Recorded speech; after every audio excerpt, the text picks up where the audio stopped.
This week's episode was brought to you by Tesla 420 and Elon Musk. Thank you, Tesla 420 and Elon Musk. It's with the generous support of billionaire listeners just like you that keep our fleet of anti-gravitic craft hidden in a pocket plane inside a seemingly normal-sized Twinkie we keep in a freezer in a server room in New Mexico, which is staffed by a number of agents trained to detect shapeshifters and telemarketers as early as 15 minutes before first contact. If you'd like to help us keep our fleet of UFOs hidden from NORAD, or just hear the second half of this episode, then please visit www.patreon.com/thewholerabbit, where your monthly donation of just $5 will not only imbue you with a blessing of good luck that will last up to 7 lifetimes. Oh no, you'll get the extended second half of this episode. Heck, you'll get the gourmet, extended, never frozen, always fresh, one-size-fits-all second half of every single one of our episodes, which if you listen to closely enough will give you the secrets of how to turn yourself into a werewolf, nothing but $500 and a bottle of shaving powder. There's even a near 100% chance I'll send you a high-quality vinyl sticker of our Big Bunny Baphomet cover art at no additional cost. But when it arrives, it's now in the hands of demons I accidentally unleashed by crossing the Canadian border with an Ouija board. And if that's too vague, you'll instantly be given the secret keys to our Discord server, where we labor tirelessly to coordinate a festival with the Crystal Skulls, which we will use to invoke an ancient deity to fight the artificial intelligence in Mortal Kombat. You're welcome.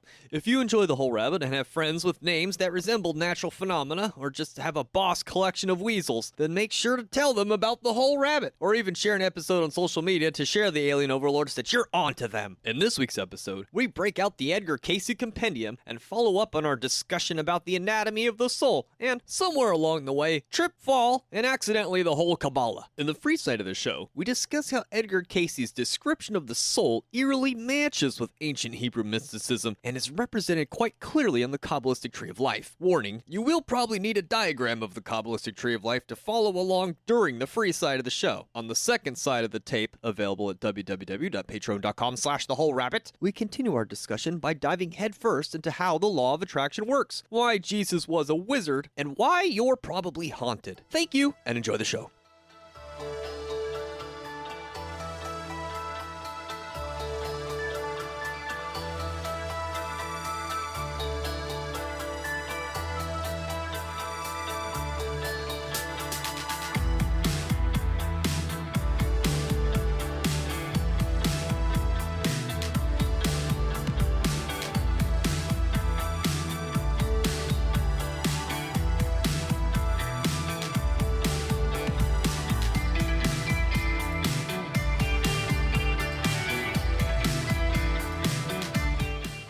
Alright guys, so when the human body dies, what's the last part to die? What? The pupils. They dilate. Oh, yeah.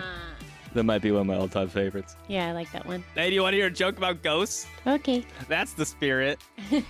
Oh my gosh.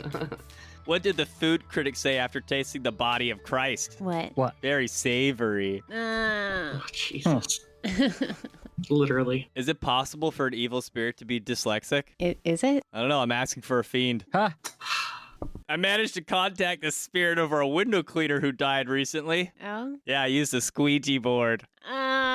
Hello, everybody, and welcome to The Whole Rabbit, where we don't just warn you away from joining New Age cults because of their strange beliefs, rituals, and practices. Nay, we warn you away from them because of their totally normal and predictable patterns of abuse without any real payoff. Because actually, we do believe in the power, efficacy, and excitement that strange beliefs, rituals, and practices are capable of affording groups or even individuals. Yeah. And this week, we were going to get really stoned and talk about those things using Edgar Cayce's channeled works as our guide, but accidentally took too many vitamins that I shouldn't have taken together, and, well, when I took a bong rip, my heart stopped and I passed out for a few minutes. But when I came back, I was supercharged with Kabbalistic information. This is actually a true story. This is actually a true story, yes. And it's why I have a headache still. Because I gave her some of my vitamins that shouldn't have been ingested with other vitamins. Oh. But I am always willing to put myself and the audience at great personal risk for a greater insight at wisdom. So I got it easy. I just got a headache. I'm sorry. I'm also your host, Luke Madrid, also known as Hack Rabbit. I'm joined this week by our co-hosts, the guard dog of the threshold, Mari-sama. Grrr. The unicorn with a samurai sword, Heka Astra. Hello. And the Cracker Barrel Bunny, Mr. Tim Hacker. Don't change my icon.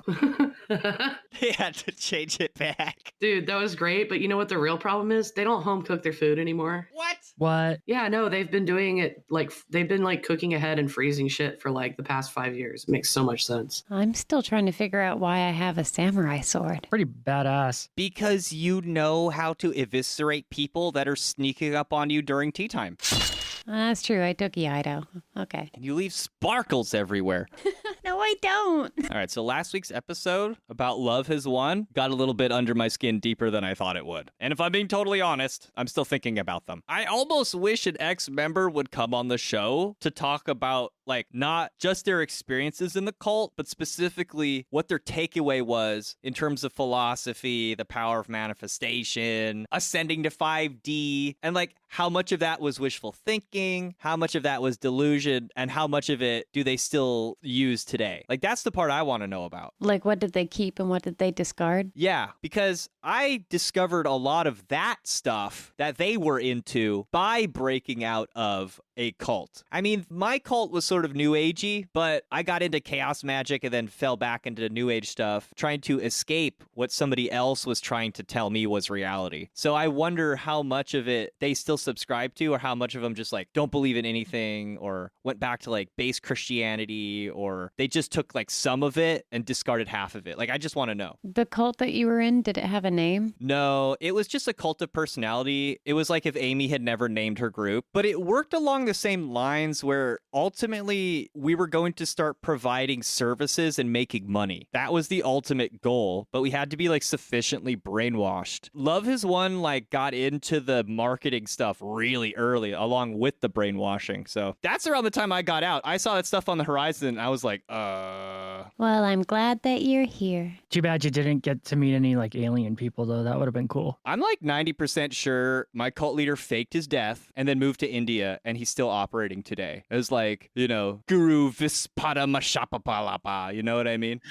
So some of the stuff from last week's episode seems like, it is actually useful. Some of the ideologies that they draw upon, some of the practices they draw upon, and a lot of that stuff can be traced back to Edgar Cayce, which we love to do ourselves. So yeah, and that's why I thought today, because full disclosure, pretty much everyone on the show is going through a major life crisis. That's why Malachor hasn't been on the show. He's going through stuff. And we're getting married. We miss you, Malachor. I miss him more. No, me. And we're getting married, so we're crazy busy with that, Luke working and looking after his mom. So long story short, this is our best way to jump into occult or spiritual topics without having to spend 20 hours of research per episode. But we do have some of those huge research episodes on their way. But in the meantime, I'm just going to accidentally take too many vitamins and tell you what I got out of it. So in our last episode with Edgar Cayce, where we were drinking coffee, we discussed the hair-splitting difference between spirit and soul with a little bit of Kabbalistic flair. While the two systems are syncretic in ways, we found Edgar Cayce's ideas about the soul and spirit overlapped much cleaner with how we lay things out on a Kabbalistic tree of life, or the Etz HaChaim, if we're going to use its Hebrew name. If you're not familiar, the Kabbalistic tree of life is essentially a diagram that is meant to represent the anatomy of Adam Kadmon, or the human soul. Likewise, the Adam Kadmon, or the human soul, is conceptualized as made in the image of God. So it's kind of a big deal. You're looking at the anatomy of the human soul and God and the universe when you look at a Kabbalistic tree of life. kind of like a blueprint of creation, right? Yes, and it's a bottomless well to study wisdom. And of course, we have pagan, Neoplatonic, Hermetic, and Christian varieties, which essentially owe themselves to the older Hebrew mystic variety, although some scholars will tell you that the Hebrew mystics sort of got into hardcore Qabbalah a little bit late, and it became a much bigger thing when they realized they had to compete with the esoteric Buddhists. And we've learned on the show that nobody makes propaganda like those esoteric Buddhists.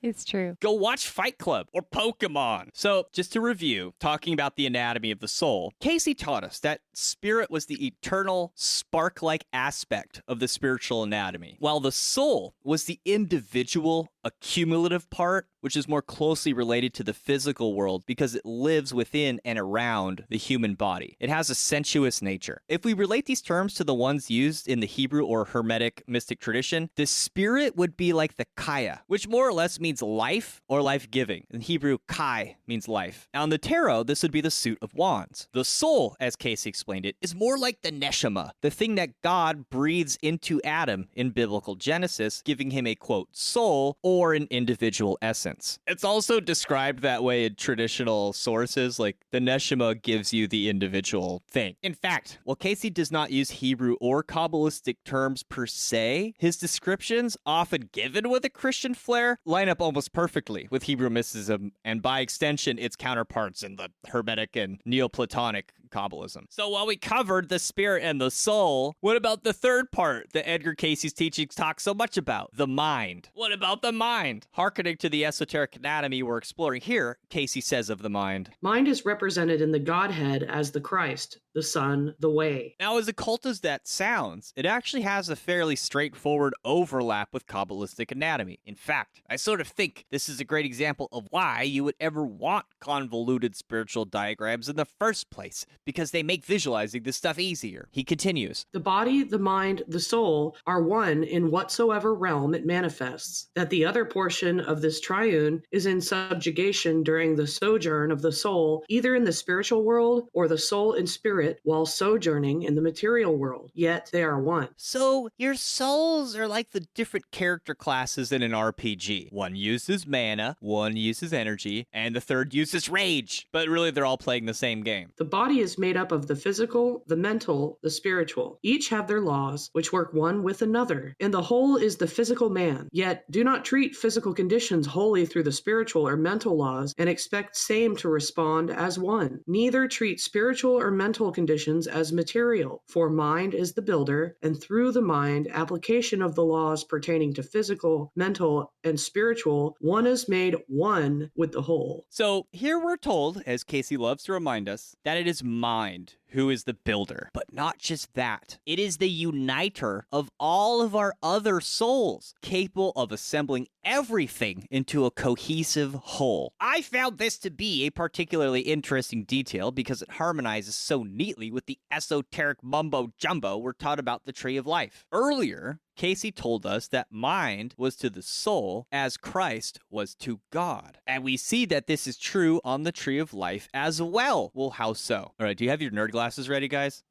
Yeah. This is where you might want to Google up an image of the Kabbalistic Tree of Life.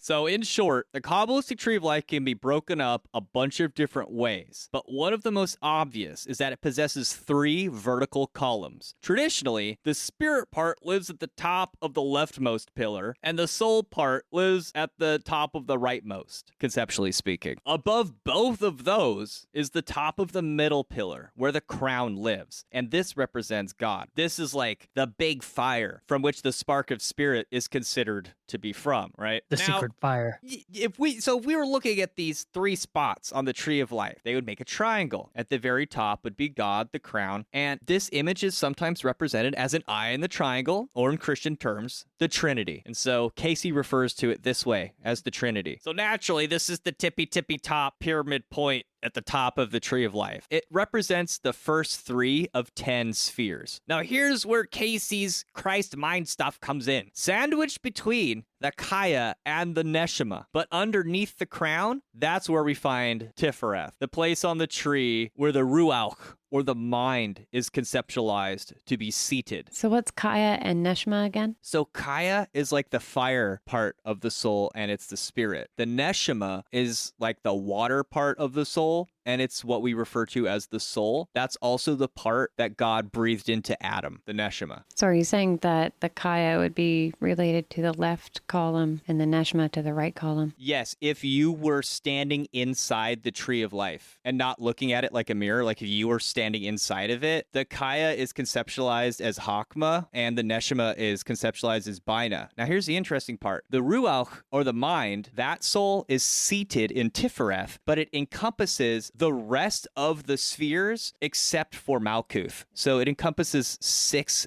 different spheres within it. Okay, I put a diagram in the notes. Do you guys see it? Yes. Yeah. Yeah, so each spot on the Trinity has its own face on this diagram, and that's because each of those is its own soul. And then down in Malkuth is a face. But you see how these 6 spheres are all like one big dude? Mhm. That's Jesus. That's what Casey's talking about. That's what he's seeing in his mind's eye and trying to say it in plain English, in my opinion here. Makes sense. So much as Casey describes it, Tifereth is a unifying sphere. It's also related to the sun. So in the same way that we live in a solar system and everything revolves around the sun, such is it with Tifereth. Can you highlight where we are? Okay, thank you. Likewise, Tifereth is connected to every other sphere on the Tree of Life directly, with the exception of Malkuth. That's the purely physical world where we live down below. It's blocked by a sphere which corresponds to our subconscious mind, the place where Casey tunnels through to achieve contact with this higher mind, or Ruach, in his own soul complex. And so in Tifereth, that's where you have your higher ego self. You're individual from God, but you're still in God's light. And this is the part of the soul that Casey is tapping into when he does his readings. And he even admits it when asked, like, how are you doing this? Oh, I see. So he's kind of rising out of the material and accessing something in the layer between us and, like, you know, where God resides, right? Like he's kind of in this middle area. And Tifereth also is connected to all of the other spheres except for Baina and Hakma. So in a sense, you're getting access to pretty much all of Akashic records, or, you know, you're getting access to the subconscious, like the collective subconscious as well. Tifrith is still connected to Baina and Hakma.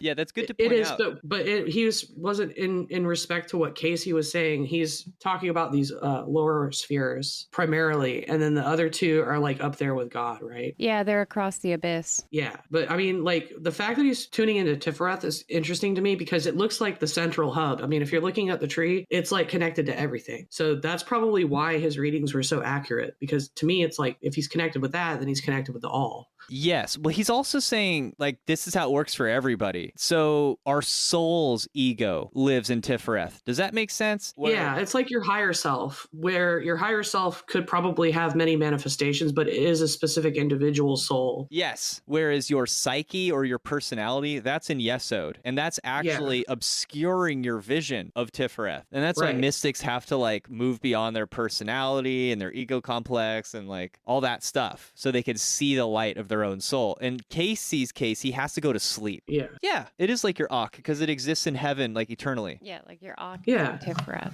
And then your personality would be more like your Ba. So in the Egyptian soul schemata, your Ak, does that bind together all the other souls into one thing? Your Ak is created when your Ka and your Ba unite. So Yeah. when you are in union, you are your Ak. Yeah, so on the Tree of Life, that would be like how you see Baina and Hakma, like, up there, and then the harmony of those two in the middle sort of create the Ruach or Tifereth or this divine mind that we're talking about. So it's very similar. Yeah, it's like the way it's created and the way that it's reunited.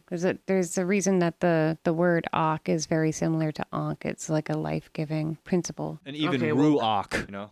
That's interesting because then it makes complete sense why Casey's describing it as a trinity. It's like almost a reflection of how God works, but it's like a step down into our souls. Yeah. I mean, the confusing part for me personally, because I see this through the Kemetic lens, is that like the Ka would be the essence of your vitality, which is an individuated eternal life force. That would probably be closest to the Kaya. That's kind of what I was thinking. So like alchemically speaking, it would be like the sulfur or the soul, which is why it's confusing. Yeah, and it is confusing because the way Casey is describing this, it really does work better with the Kabbalistic Tree of Life than it does like Hermetic alchemy, even though those two systems are somewhat syncretic. God, can I push up both pairs of my nerd glasses at the same time? Because Yes. all these different spheres on the Tree of Life, right? They all have a different god name that activates the power of that particular sphere. So the one we're talking about, Tifereth, it's traditionally Yehovah Elohada, which means God, like Eloha, manifesting or building itself through knowledge and understanding. The Vada'at being of knowledge or and knowledge. So in this way, God is building and harmonizing itself through knowledge at this place on the tree. This represents the mental aspect of God, and it's the part of God that puts things together. So when Cayce is saying mind is the builder. He's saying it in a very esoteric level, in my opinion. Kind of like if you think of something, it almost creates it by the process of thinking or conceptualizing it. Well, now you're jumping ahead to the homework we're going to be talking about later, because we're going to go over how this lines up with the Kabbalistic tree of life, and then we're going to talk about how to actually use it, because he starts talking about how manifestation works. I mean, he even kind of touched on it just a second ago when he was talking about don't treat like a physical illness as just physical or spiritual, because it's of the mental. And like that just leads me to think about like, okay, well, if you've known a hypochondriac, it can be all in your head, right? But that could also entail a spiritual ailment. Yes. When the hypochondriac thinks that they're like physically ill, there could be a spiritual reason because the mind is creating that somewhere. If it's not physical, it's got to be somewhere else. But the mind being the thing that actually makes the sickness happen is kind of interesting to me. Or like if you're, you could be the poorest person and have no money and like not know where your next meal is coming from, but you can have mirth and joy and like enjoy life. It's just all about how your mind conceptualizes. He's also saying you have to treat each one on its own level. You have to treat the spirit on spiritual terms, the mind on mental, and then the physical body on its own terms. And even though they play by different rules, they're all part of the same soul. Ultimately, they're at a unity in some way. But he was saying like the mind is the builder of it. So I'm just like giving a nod to that of like how things can be set off by the mind by itself. That's just what it says to me. Like when I'm reading it, that's what I'm taking away from it. Well, the deeper part of it is like all those different parts. It's the mind or the Tifereth that pulls them all together. Like they would not be able to come together unless it was for this mediating, Christ-like, redeeming force. And I dragged out Dion Fortune to comment on this particular overlap of ideas here. All right. Nice. Yeah. And I know Hecka has a headache, but we're going to make her read this anyway. Because I think Dion Fortune always had a headache too. I just made that up. Quote, from the point of view of Kether, it is a child. From the point of view of Malkuth, it is a king. And from the point of view of the transmutation of force, it is a sacrificed god. Tifereth, being the first coagulation of the supernals, is aptly represented as the newborn child in the manger at Bethlehem. As the sacrificed god, he becomes the mediator between God and man. And when he has risen from the dead, he is as a king come to his kingdom. Tifereth is a child of Kether and the king of Malkuth, and in his own sphere he is sacrificed. End quote. Whoa, bro. It's kind of deep, man. So, like, from the perspective of, like, us, like, gnarly humans down here, like, the Ruach, like, the mind of God is, like, the king, but, like, to God, it's, like, Jesus, the little cute baby, bro. Dude. It's Horus the child and Horus the elder. Whoa, bro, now it's all like Crowley's entered the picture and he's like, are you ready for this Sunday night? Whoa, drink this cat blood. Oh my God. He would do that too. Yeah, I can see it too, because it's like Tifereth is kind of like where the points of ego or like individuality overlap. Yes. There's this like commonality there that you don't see in the extremes at the top of the bottom of the tree. You know who gives a really great analogy or a metaphor? I don't know what it is now. Poke Runyon, the guy who runs Rivendell, he has his own hermetic school, like his own thing. The way he describes it, Tifereth is like your soul's ego. It's the real you, and then you wear your incarnations like a pearled necklace. So like you as Mari-sama are like one pearl on your string of incarnations, but the person wearing the string, that's you and Tifereth. I think God wears them as a string of pearls. Like to me, I'm just seeing like fractals of complexity here. It's but like the key, all the way down. It's turtles. Yeah, but it's turtles all the way down. It's turtles all the way down. But what I'm seeing too is how Cayce is talking about how the Christ consciousness or how Jesus is the mediator between God and man. Like same goes for that higher consciousness part of that sphere. Like, I don't know, it makes a lot of sense now that you put it that way. I like turtles. I like turtles. Look, I know this stuff is esoteric, but it's important to understand it at this level. Otherwise, you might end up turning blue and your followers won't take you to the hospital. Like, you gotta, you know what I mean? Like, you can't just be like, oh, my mind is Jesus and that's why. This Sunday night! Come on. Like, well, I know, but like, I mean, Cayce was using this as an analogy, and it's like there's that famous verse, like Jesus is the way, the truth, and the life. And the reason is because you have to go through that sphere to get to God and to get to divinity. Yep. You can't go any other way but through that sphere. Like, it makes sense. That's what Jesus says. He's like, you can't get, you got to go through me. And it's like, what does that mean exactly? Because he was enlightened into that, like he lived in that sphere, like normally. Yes. Yeah. Whereas everybody else has to go to sleep or like, distract their ego in order to get to that place. Yes. And this is why occultists, including Aleister Crowley, are like, basically your first big goal in magic is to gain knowledge and conversation with your holy guardian angel, because that's just another mumbo jumbo way of saying what Cayce is saying is it's going to be sour grapes with you, boy, until you get it right with Jesus, or until you operate from the consciousness of Tifereth. Ding, ding, ding, ding, ding. Yeah, you hit the nail on the head of what I was trying to articulate there. Meanwhile, us numpties down here are like, how could a Christian be psychic? What is going on, Cayce? Let's poke him with needles. Like, okay. He's a witch, but He's a witch! He's a witch. So he's saying that you can only go through him, which obviously in this context is Tifereth or Christ consciousness or knowledge and conversation with the holy guardian angel. And that, for me, it reminds me of the Bible verse that says, again, I tell you, it is easier for a camel to go through the eye of a needle than for someone who is rich to enter the kingdom of heaven. So it's what happens after you reach Tifereth and you want to enter the kingdom of heaven. Yes, which is why the tarot card that bridges Tifereth to Kether is the high priestess, whose Hebrew letter association is Gimel, which means camel, because it represents that narrow path between the son and the father. Through the eye of a needle, right? Yes. And you don't traverse that without Tifereth. Like, you don't traverse that without going through Tifereth first. Yes. So you must make contact with your soul ego before you can make contact with the father who created it. But let me into the collective unconscious.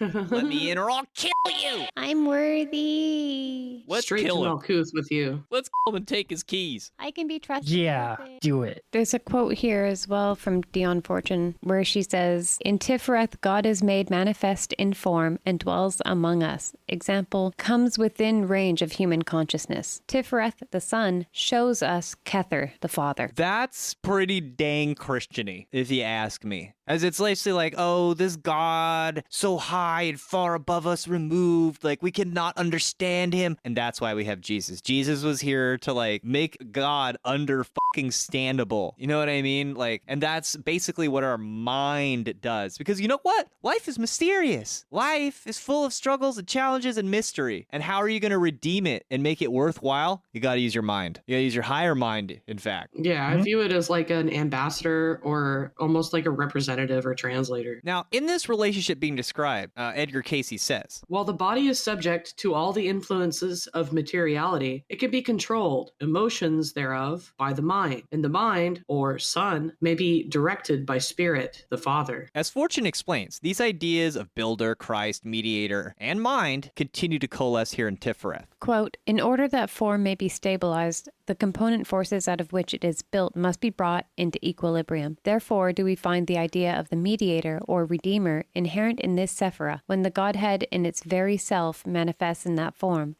must be perfectly equilibrated. One might with equal truth reverse the proposition and say that when the forces building a form are perfectly equilibrated, the Godhead, its very self, is manifesting in that form according to its type. God is made among us when the conditions permit of manifestation. Cayce says something similar when he says, spirituality, mentality, and the physical being are all one, yet may indeed separate and function one without the other, and one at the expense of the other. Make them cooperative, make them one in their purpose, and we will have a greater activity. so you got all these souls, okay? They all like have different needs and wants. One likes sherbet, ice cream, the other likes chocolate. You really need Christ to get the ice cream order correct, to get them all going to the same thrifties, right? That's the goal of the Ruach. That's why you need it. Now, invariably, this leads us to the body, of which the mind, Cayce explains, is but a part. While the body is made up of the three divisions, mind and body and spirit, they are one. He continues to use the same religious analogy we've been studying today when explaining how they all work together. Oh, yeah, that's what I touched on earlier. The body is the manifestation of the individual entity. The mind is the manifestation of the Son, both as an earthly experience and as an at-one-ment with the Father, the whole. And also, they are one, as the Father, the Son, and the Holy Spirit are one. God as the Father, creator, maker, the Son as the way, the mind, the activity, the preserver, the Holy Spirit as the motivative force. Despite despite this inherent unity, Cayce explains, the body and soul naturally suffer a sort of incompatibility. He says, so the soul is that which is eternal. Thus does there come in the experience of each soul those problems in a material world of the constant warring of the material or changing things, or earthly experience with mental and spiritual or soul forces. So the material world not only kind of sucks, like in and of itself, but it's incompatible with the spiritual one to some extent. This is an idea we've explored to no small degree from Plato's Timaeus, where the material universe is seen as a crude imitation of the eternal or spiritual one where it is being copied from. And that's similar to how it's presented here as the best of all possible outcomes. This is the same reason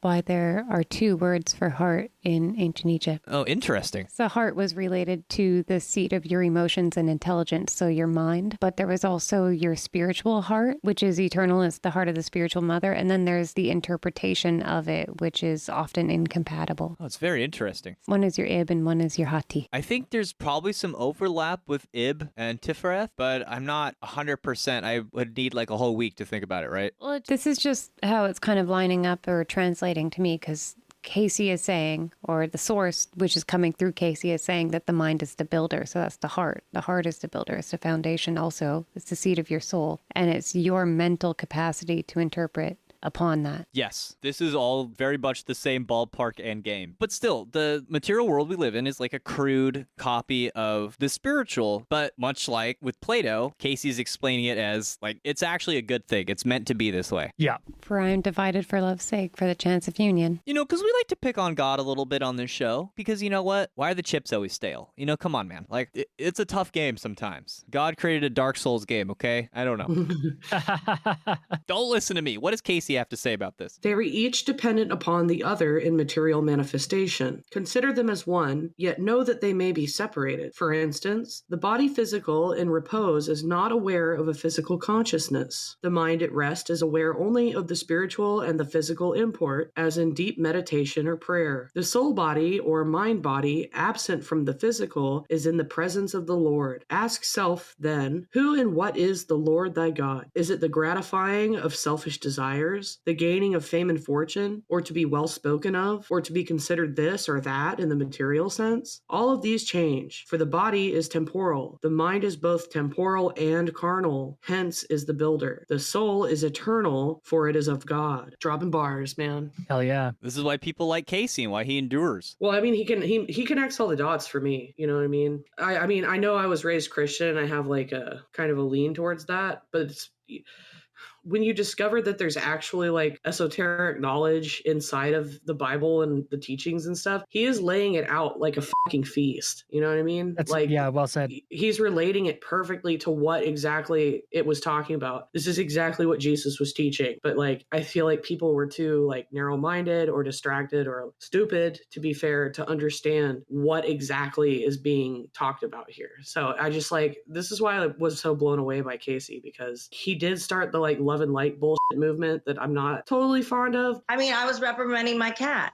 But like, there's a reason that they use the term Christ consciousness still, even though it's not necessarily a Christian term, is because literally Jesus and Christianity had it down pat as to what is actually going on with the relationship between our ego self, our mind, our spirit, and God. Yeah, he had to dumb it down pretty much like in an absolute manner. Yeah. Yeah. What I find interesting is that if you just take 2 seconds to look at his seemingly simple description of stuff that makes sense to normies, it actually lines up well with the esoteric. And that reminds me of how when Aleister Crowley got the Book of the Law, he rejected it at first, but then when he would like take it apart and look at it, he's like, wow, whoever wrote this knows more about Qabbalah than I do. And so for me, you know, you can make fun of these like love is one people, but at the end of the day, people like Edgar Cayce are trying to truly upgrade us. Like, I don't know about 5D and all that, but the world would be a better place if I mean, they're trying, you know? Like if some of this knowledge were better, quote, integrated into the world, I mean, the world would be a better place. Agree.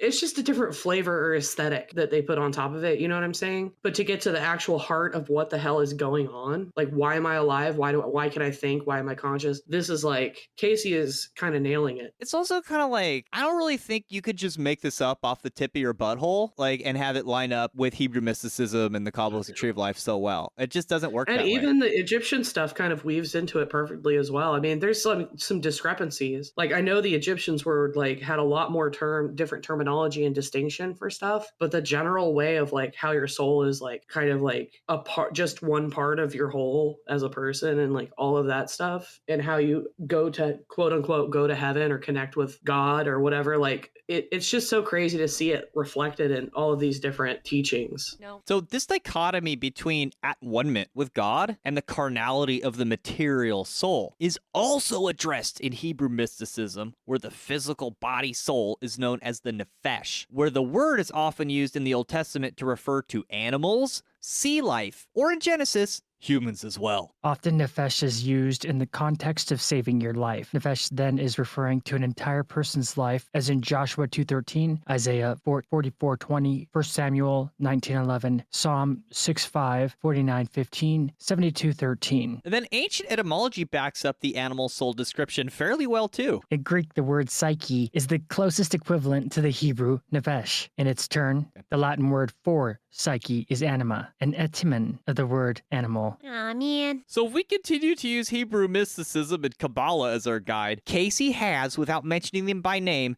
done a pretty good job of explaining all of the traditional souls in more or less classical terms. The spirit is the kaya, the soul is the neshama, the mind is the ruach, and the body is the nefesh. The only one left out is the yechida, which, according to almost every source, traditional or hermetic, describes it as a total and utter unity with God. I found one description from a traditional Hebrew source which explores this at an etymological level in terms of this Yekidah soul. Good name for something, Yekida. Quote, as Rabbi Pappenheim has it, the word ekid, the number one, which refers to something singular and unique, and the word yakad, together, which is a single unit comprised of subunits who join to become one, are both derived from the Chet Dalet root. Rabbi Pappenheim also explains the etymological basis of the word kad, kidad, sharp, as stemming from the fact that the brunt of its force focuses on one point. Cayce sums this up nicely by saying, The Lord thy God is one. Would that all souls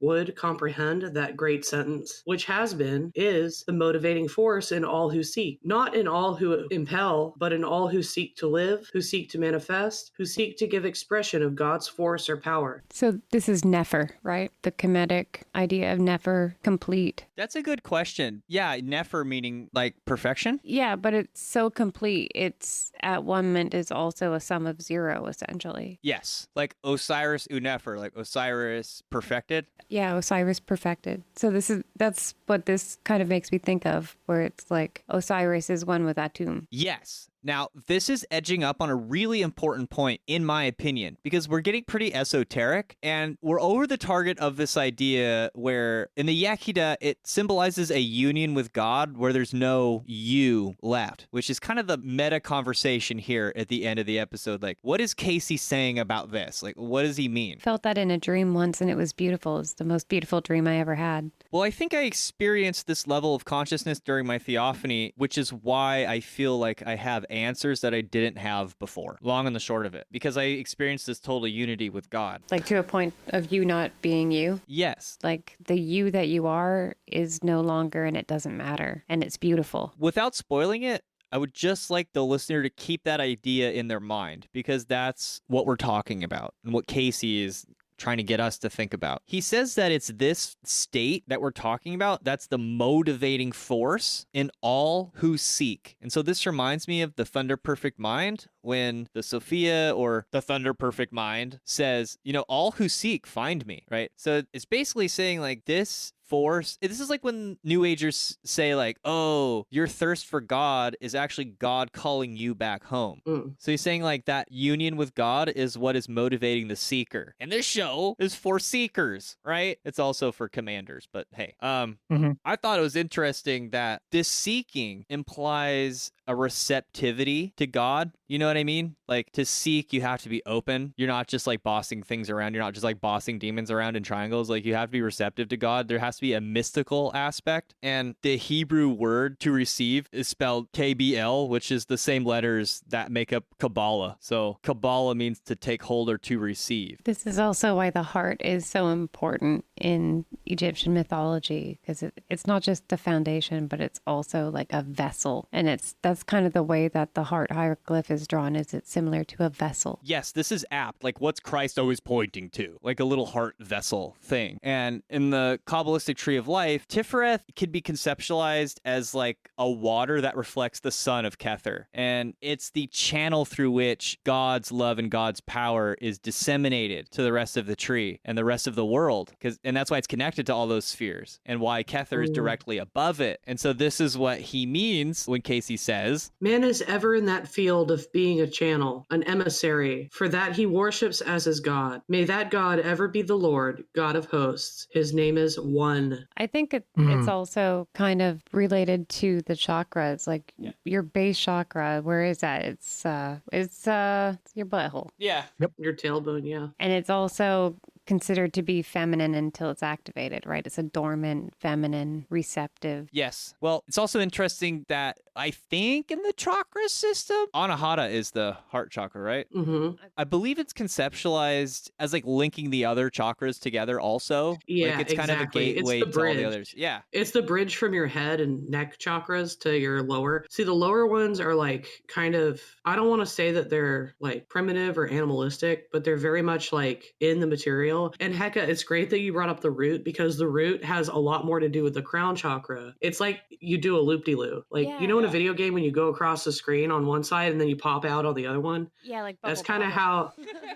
that's kind of how the root interacts with the crown. Because in the root, you're saying it's like, so it's feminine coded and like needs to be receptive. It's receptive because when you're a firstborn baby, that is the active chakra. It's, you know, the pee pee poo poo. Oh, I need to be taken care of. Yes. You have to be receptive to being cared for. You have to allow, like, you're helpless. You can't help having people take care of you or do what they will because you're just a baby. Yes. But that receptiveness is crucial to bringing in the crown energy or like Keter, like we were talking about. I wanted to bring this up because it ties back into the two hearts that are shown or described rather in Egyptian mythology and texts. So you have your heart, which is the spiritual basis of your soul. It's the seat of your soul. And then you have your earthly heart. And one is described as being the heart of your mother, which is the spiritual heart, the seat of your soul. And the interpretation or active element, which is also related to your physical heart, is considered to be the heart of your father.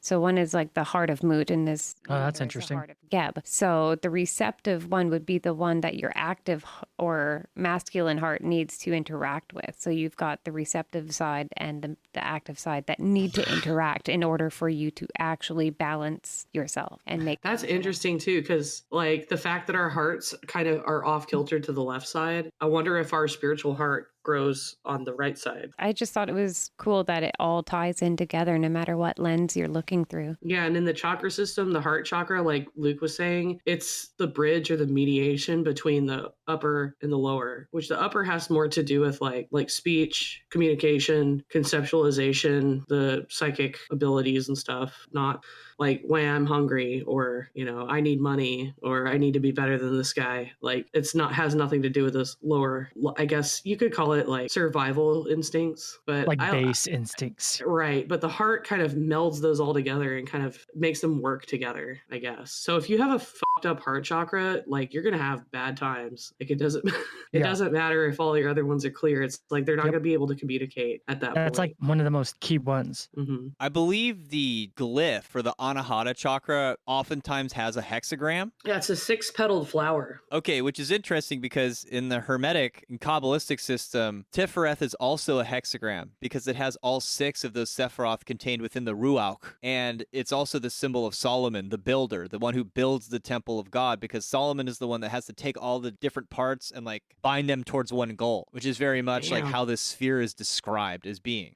It's also not at odds with the whole reflective nature of the heart of the mother and the heart of your father. It's like that right above, so below that the hexagram implies.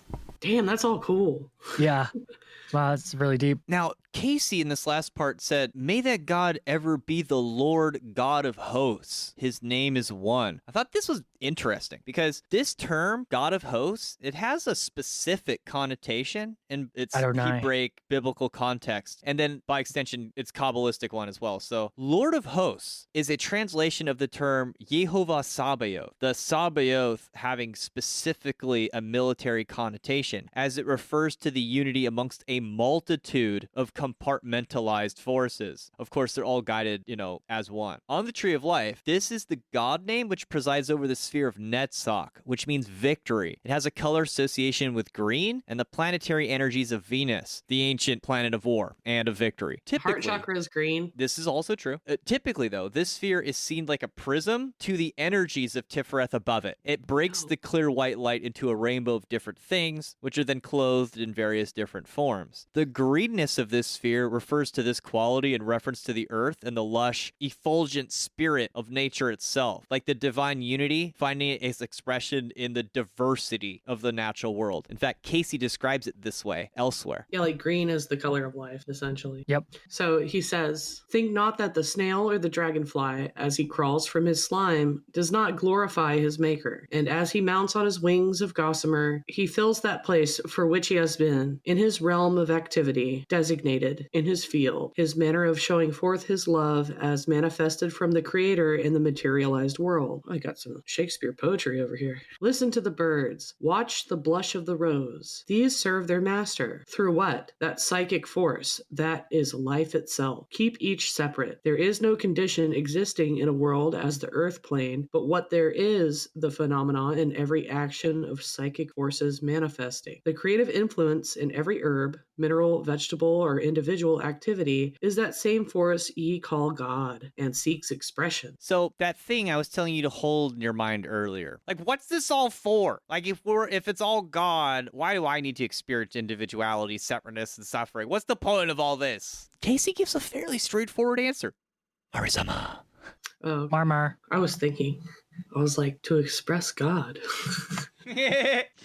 The gift of God to man is an individual soul that may be one with him and that may know itself to be one with him and yet individual in itself, with the attributes of the whole, yet not the whole. Whoa, bro. Brain breaking commences. So, like, if you didn't pick up all that, like, Yakida stuff, like, okay, you want to have, like, unity with God, but, like, it really wouldn't be, like, unity if, like, you were not, like, also an individual self that could, like, experience the unity, but also, like, be the self, bro? Yeah, I know. I'm just, like, thinking of the millions of people that are, like, they have this realization, but they take away the completely wrong conclusion of, like, oh, I'm God and everybody else is just an NPC. I could do what I want. Like, We that's... talked about that in the Love Has One stuff. I feel I was giving my cat discipline. Yeah, that is completely not what's supposed to be like, there's a reason that you have to go through Tifereth to get there, because once you go through there, you're going to slough off all that nasty ego, like, materialistic bullshit, and you'll realize, like, it's not that you are literally God, it's just that you're, like, an aspect or, like, a drop of God. It's like you're the same thing as it, but you're still different and distinct. Yeah. And that's, like, your gift in life, is to be like, oh, I can be my own person. But it doesn't also mean that you're, like, the king sovereign of all creation. This is why I just briefly in passing brought up a quote from the Book of the Law, chapter 1. It's verse 29, for I am divided for love's sake for the chance of union. It also says after that, this is the creation of the world, that the pain of division is as nothing, and the joy of dissolution all. Yeah! It's the same. It's exactly Well, what like, we're talking about. Yeah, to have union with God as your individual self is like heaven. I mean, to be separated, is not, but I see what he's trying to touch on here. It's like, we don't have to, like, drink the Kool-Aid and ascend and go into the one. Like, we can be our own one. Yeah. We have to do the work to get there. You know what I mean? Like, you have to meditate. You have to do practice. Without meditation, there's no advancement. Practice no mind, or, like, and, like, a lot of time, and I don't want to say you have to sit there and pray all the time or just sit there and meditate. Like, part of what I learned on my spiritual journey too is doing God's work, or, like, receiving grace through the Spirit, is actually, like, like doing something you love, like painting, or like, why do we paint pretty pictures? Why do we make beautiful music? These things are us being in union with that energy. So that is why we make those things. And that is why it's completely human, and we need to maintain those things. We can't just like let a computer do it. That's why people are so against AI too. When So, I love I don't AI. know. When I had my experience with the Sophia, I did not get the impression that I like had to completely extinguish myself to have this experience. In fact, that was kind of the revelation, was like, no, I love you. And I could experience at one minute with the Sophia without having to annihilate myself. And you know, if you want the ooky spooky satanic dark side version of this exact episode, because that's what you're into, I would recommend listening to our Mandy episode, because our Mandy episode, go watch the movie. It actually deals with all the stuff we're talking about, but from a satanic left-hand path perspective. Like a flip side. Yeah. What you're saying about your theophany and how you felt is exactly a force ghost. It's an Auk. You're one with the force, but you still have this individuated completion. You know, and in theory, it was one of those ancient Egyptian priests with an Auk that delivered the Book of the Law. And in theory, Casey tapped into his own Auk to deliver all this stuff that he said. And, you know, if you'd like to continue this conversation where we talk about how to manifest stuff, because we all want to manifest stuff for fun and profit, how the law of attraction works, what it has to do with above and so below, and why you always reincarnate with the same group of assholes, then please visit www.patreon.com/thewholerabbit, where your monthly donation of just $5 will not only get you the extended version of this episode, you'll get our entire library of extended episodes going back like 6 years. I will eventually send you a high quality 5x5 vinyl sticker of our Big Bunny Baphomet cover art. You'll instantaneously get the secret keys to our Discord server, where I'm going to force my wife to beat you at Scrabble like she's some Nice. Pokemon. You don't have to force her to do that. She does it naturally. Yes, but I'm the husband, so I have to take credit for everything because of patriarchy. True. It's super effective. Thank you, everybody. Eat carrots and shoot lasers. Pew, pew, pew. I'm not an asshell, though, right? No, You no, said you're you not. were reincarnate with- We I'm an probably asshole. reincarnated hella times. Remember when we reincarnated back in the Roman Empire, you guys? Hell Yeah. yeah. If I'm an asshole, can I at least be like a pleasant asshole? Or, I will it. wow, that's a big accomplishment. You must be the cutest one. Pew pew.